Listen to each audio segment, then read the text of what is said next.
Thanks for joining us at the Business Growth Cafe, where each week we select from a menu of topics for a focused discussion with an industry expert to provide insights that can impact your business's growth. With your host, Angelo Ponzi. Hi, I'm Angelo Ponzi, your host here at the Business Growth Cafe, and thank you for joining us. Every day, and I mean every day lately, we wake up to new challenges and shifting circumstances in today's crazy world.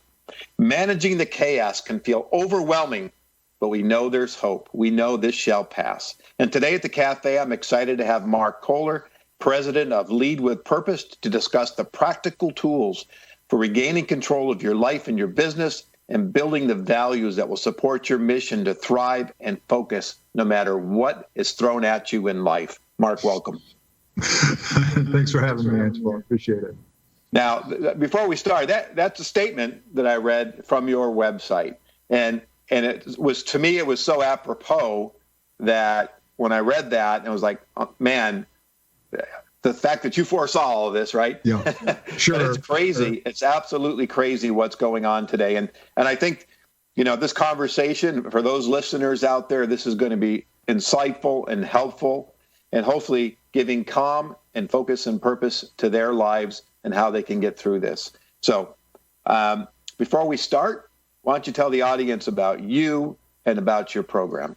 Thanks again for having me, Angelo. I really appreciate it and appreciate the time that the listeners are putting into this. I have a company called Lead with Purpose, and we help people lead more purposeful and inspiring lives. We started off by just creating a tool set, and this set of tools that were based around my time as a submarine officer and then as a turnaround CEO, to help leaders get everyone on the same page and rowing in the same direction. And so we initially started with those set of tools, and we have a framework, and we have you put together things so you can engage, empower, and then encourage the people that you lead, helping you to move from working in the business to on the business. So that was one side. And then out of that grew the Family with Purpose, which is having a similar set of tools and best practices that you can apply to your family so you can create a really strong family culture at home and achieve more harmony and balance. The processes, I assume, they're not exactly the same, but there's a lot of similarity to them for the family versus business. Yeah, I get that question a lot. They say, "Hey, Marc, I'm an expert at putting a plan together with my business team and we have meeting structure and all this stuff and dashboards." And he said, my kids aren't going to go for that. How do I do this? So yes, we lightened it up tremendously. So it's really a fun experience for the entire family to come together. Okay. Now, you mentioned a couple things as your background is you worked on a nuclear submarine. Was that correct? That's correct. Okay. And so this kind of was born out of your experience then as a Navy officer. Yeah, it was really interesting. When I was doing turnaround work, I was trying to use big business tools, like big 32-page strategic plans and dashboards that had 10 KPIs on it. And I found out that the small businesses I was helping to turn around, Angelo, they were suffocating with these tools. And so I said, hey, where have I been successful with a small team in the past in a dynamically changing environment? And it was 110 men on a U.S. nuclear submarine, 85% of the year being operational. Yeah. And then from a turnaround CEO, so, your transition from the military into the workforce, maybe you went right to be a CEO. I don't really know. But I think that the challenge is that, we always talk about growth. I named my show Business Growth Cafe, but it could be growth from a business that is growing or not growing or a turnaround situation because growth is tanking and they need to, and ultimately they want to exit. So somewhere in there, it's always about growth. And so was the kind of the tool set that you refined from that time as the CEO? Yeah, it did. So, there are some things that I brought from the submarine force, and then I had to adjust to these commercial businesses. The biggest thing, and if people are talking about growth, I forgot who said it, but you can only grow as fast as you upgrade people. And so for me, it was about, when I went into these businesses, I found that very much mirrored the Gallup employee engagement statistics. About 70% aren't working at their best because they don't love their job. And so I looked at it and said, hey, what's the biggest opportunity I have? And the biggest opportunity is creating engaged employees where they understand how what they do connects to making a difference in the world. And when I did that, then I got the tremendous power and the collective genius thinking about the business as if it were their own. And I was able to give them more and push more down, which allowed me to work more on the business and in the business. So that's the transition that I was able to make. And it was only through these set of tools that I was able to have people see like, oh, wow, that wire that I'm creating, that goes in a pacemaker. Like I should take a little bit extra care of that wire. You know what I mean? So all of those different types of scenarios.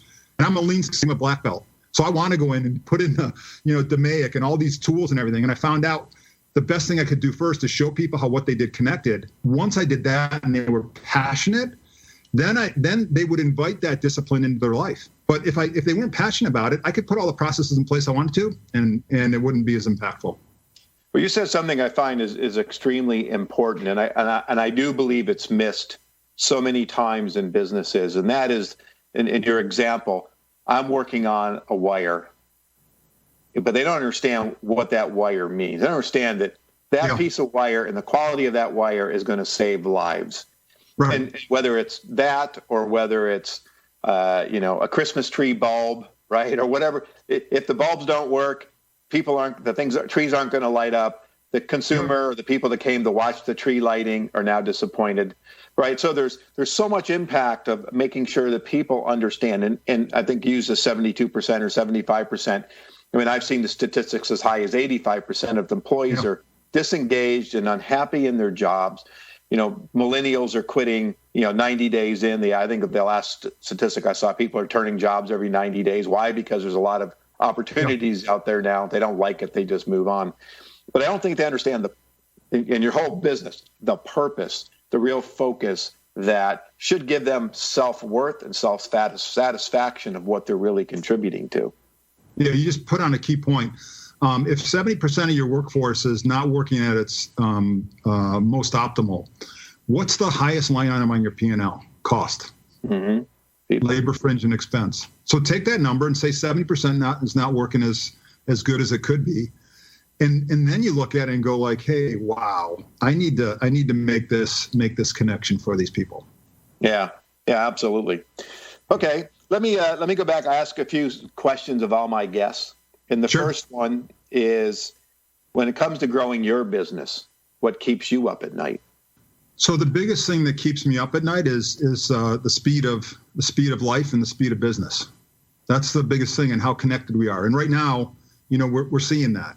How connected we are is having just this tremendous trickle-down effect with the coronavirus that's going on. Mm-hmm. And so it's the speed of business and how fast things can change. I just got off the phone call with a client, and he was adamant that in January, when we were finishing up the plan for the year, that we not only planned for Q1, but that we also planned for Q2. And I just had a conversation with him. I said, hey, how does the quarterly transition look in the next week that we're going to do? He says, wow, we got to put everything aside.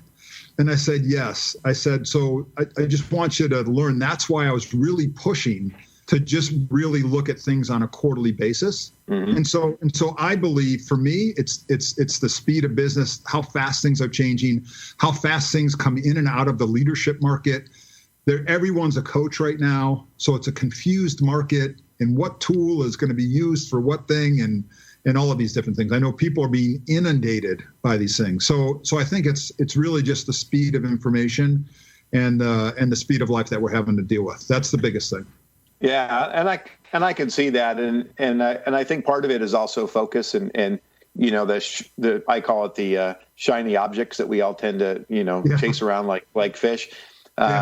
But I also think that people need to understand as they're communicating that we're all in this situation, and to be clear and be focused and make sure that when you're communicating and when you're connecting, there is a purpose. I'm going to use lead with purpose and purpose all day long here. Sure. But there's a purpose and a focus because everybody is trying to do the best. And the other thing you mentioned is this 90 days versus 2 quarters.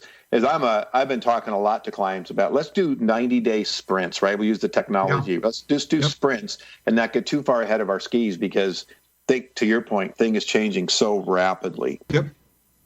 What is the next question is, what is the best business advice you've been given and or received, if different?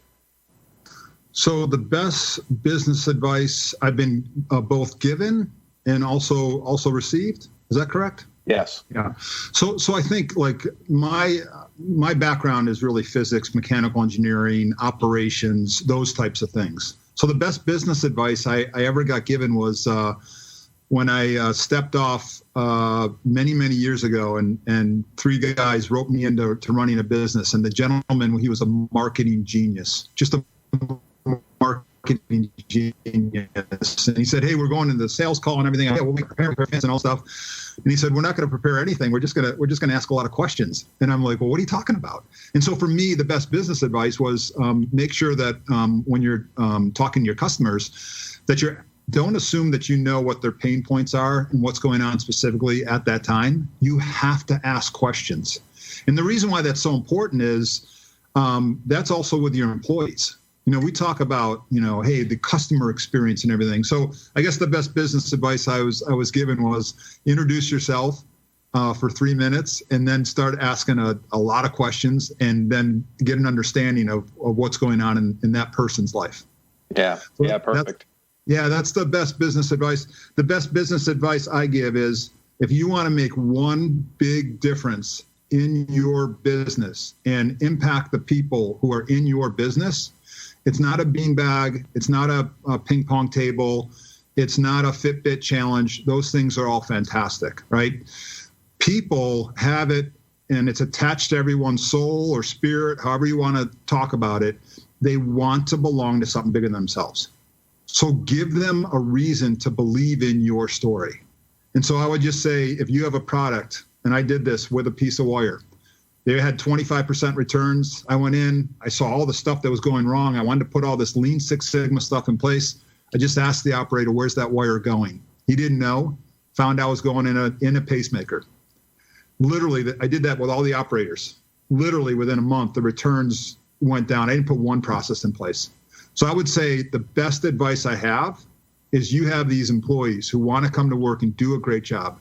Show them what your company's inspiring story is, the difference you make in the world, and see how they react to it. The people that are repelled from it, they should go somewhere else and find another boat or another company. So they're going to spend their time, doing something that really means something. So that's the best advice I would give to people.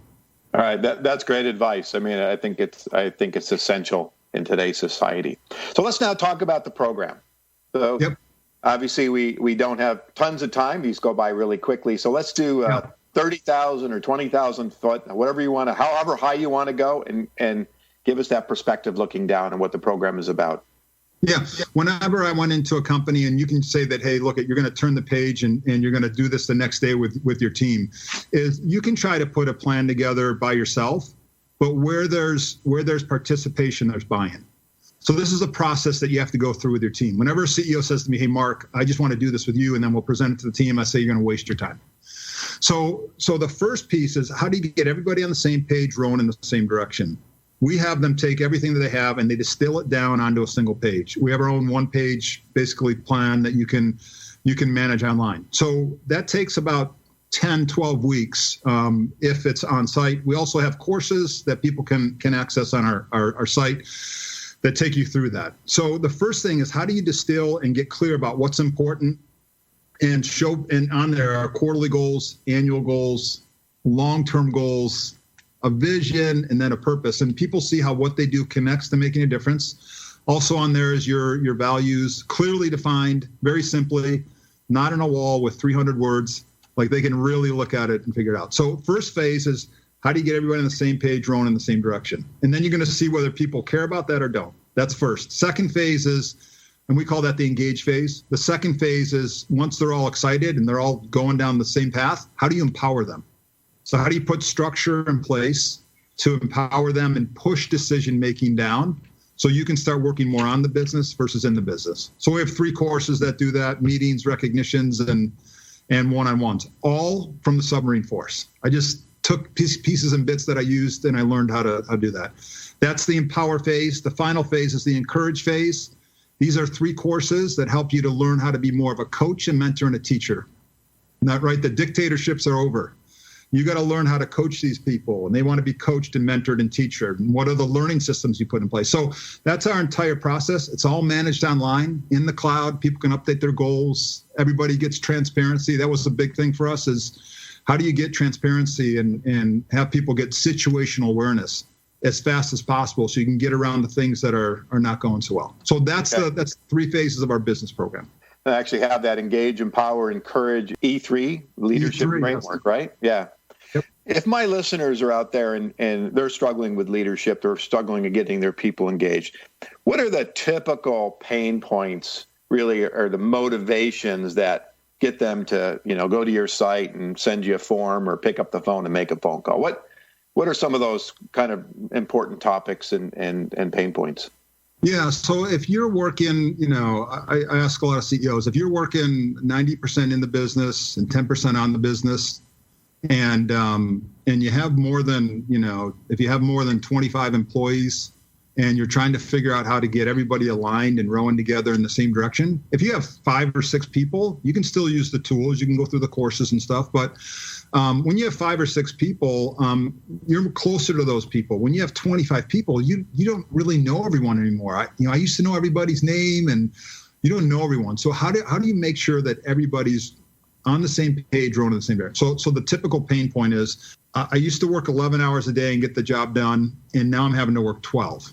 And next year I'm going to work 13. And the truth of the matter is, we all get the same 24 hours every day. Right. So you want to be successful today. If you feel like you're involved in every single decision, from everything from how much paper should we order, et cetera, then if you're working so much in the business versus on the business, that's a huge pain point. People feeling overwhelmed by managing the speed of business all by themselves. So that's probably the biggest thing. Turnover is a big issue right now.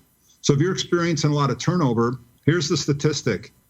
It says that if you don't have a strong story and people don't know how they're connected to your mission and your values, and they don't feel like they belong to something bigger than themselves, if you don't have that set up, when a recruiter comes and says, hey, we'd like you to come over to our company, they're going to leave literally for little to no delta in pay. If you have a strong mission and purpose and people feel like they belong to something bigger than themselves, they'll stay up to about a 20% delta in pay. Like, hey, you're going to offer me 10%? Angela, no, I feel good here. Start offering 20% more, then they start going, hey, I have to listen to that. So if you have higher turnover, and look at, people aren't stealing your worst employees. Right. Guess what they're stealing? They're stealing your best ones. So if they're stealing the 30% of your employees, then that's really tough. So I think those two are really, really big things. We say the companies that are going to win today are the ones that make the most smart decisions the fastest. The most smart decisions the fastest isn't you at the top making every decision and being involved. It's everybody at every single level of your organization understanding the purpose, understanding what to say yes to, what to say no to, and knowing that they belong to a team and they're connected to a common purpose and a shared vision. So those are the 2 big pain points that we see people have. Okay. Now, a lot of this, at least for me, and you tell me, it's a behavioral change, right? As a leader, you're changing your behavior. So this isn't something you start on a Monday and they're done on a Friday, right? So this takes time, and there's an ongoing, we talked earlier about quarterly. So, I mean, from the day you get a call, really, and so you start to see changes in these behaviors and the leadership starting to have some success. What kind of investment of time is that?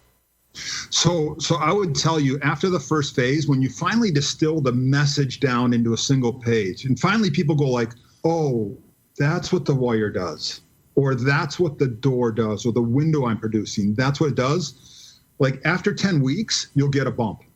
And the people who finally go like, oh, wow, like I'm coming to a place, I'm waking up in the morning with more of a sense of purpose.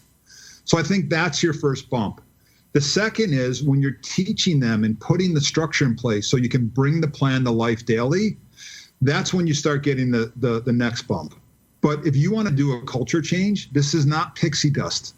You're not going to order, if you have 75 employees, you're not going to order 75 orders of engagement on Amazon today, and it's going to show up tomorrow, and voila, we have it, right? Right. This is a life change. This is something that you're going to change for your life. But typically, first bump is after the first phase. The second bump comes once they start getting success in everything.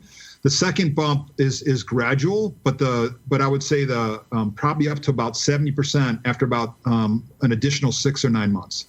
So this is a 6-8 month thing where you're on a journey. You're trying to have people establish new habits and routines. If you work at it, you'll create a really, really strong team. Okay. How often do you have to be involved? Once you get things going, this is online in the cloud. So what is your physical involvement? You're a resource. I can give you a call. You're yourself, and I don't know how many employees you have, but, like me, I can lose capacity pretty quick if I engage 2 or 3 or 4 clients, right? So how do you manage your time as far as giving counsel? Yeah, so we just brought on a certification for coaches.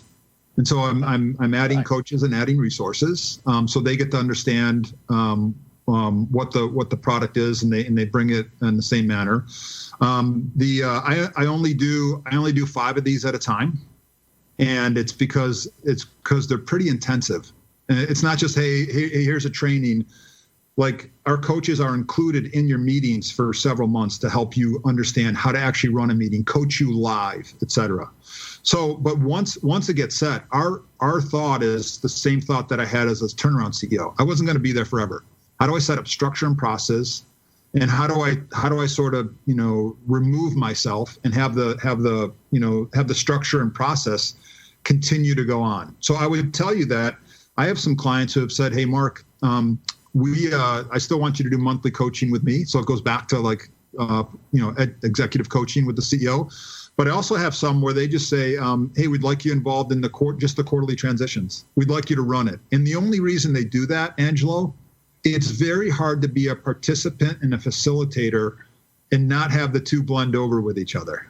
And so they just say, "Hey, I'd rather sit on the same side of the table as my team and brainstorm with them and have the ideas come together versus them always looking at me. And if I write something up on the board as a brainstorm, then they go, oh, that's the path he wants to go down." I have a lot of clients who just have me do the quarterly transitions, and I definitely recommend just the annual transitions. Quarterly transitions are half day, annual transitions are a day. So give me a story. Tell me a story of a successful implementation and how it transformed one of your clients. Yeah, so this is one of our longest running clients. It's a company called Proline Racing. They're the world leader. They're the brand leader in remote control race car little tires that you make. They were at a point where they were going to have to shut down the business. So I went in, presented them the platform and the program. And what we did is we sat down together. They were at 70% cost of goods, basically making no money. And if in 6 months something didn't change, he was probably going to shut down the business. Well, we went in and we took their 32-page strategic plan that they had, and we went through the process, distilled it all down onto a single page. And that immediately got everybody understanding what's going on, what they need to do. And the leaders felt comfortable at that time, Angelo. They had a 32-page plan in a binder, and we were like, hey, why aren't you sharing that with the rest of the team? And it's because they don't understand it. And so what we did is we put it all on a single page. Guess what they started doing? They started sharing it more with the people who were reporting to them. And that's when we got everyone fully engaged. So that's the big thing. Their COGS went from 70% down to 45% in a 6-month period. Well, fantastic. Believe it or not, we're out of time. Thank you so much. And Marc, why don't you tell the listeners how they can reach you and about your website and all that good stuff? Yeah. So if you're interested, you can go to leadwithpurpose.com. At the top of the page, you can download one of the chapters of my book, helping you to put together your brand purpose or your mission statement. Or you can go to familywithpurpose.com and you can do the same thing. If you want to create a mission statement for your family, we allow you to have access to that chapter. All right. Well, fantastic. This has been a great conversation, and I'm sure my listeners are really going to benefit from this content. And I want to thank you out there in radio and podcast land for listening today and joining me at the cafe. You can find out more about me, read my blogs, view my show videos, or sign up to receive more information at theponzigroup.com or connect with me on LinkedIn. And if your business is ready for growth and you need a CMO, but you're not quite ready for a full-time person yet, connect with me. I'd welcome the opportunity to explore the benefits of using a fractional CMO. And lastly, please subscribe to this show. And if you're already a subscriber, let others know about this great content you can get here on the Business Growth Cafe. And I look forward to joining you next week for lunch at the Business Growth Cafe. Thank you, Marc. Thank you. Thank you for listening to today's discussion at the Business Growth Cafe with your host, Angelo Ponzi. Take a moment to subscribe to this podcast and visit our website at www.businessgrowthcafe.com. Read Angelo Ponzi's blogs at www.theponzigroup.com.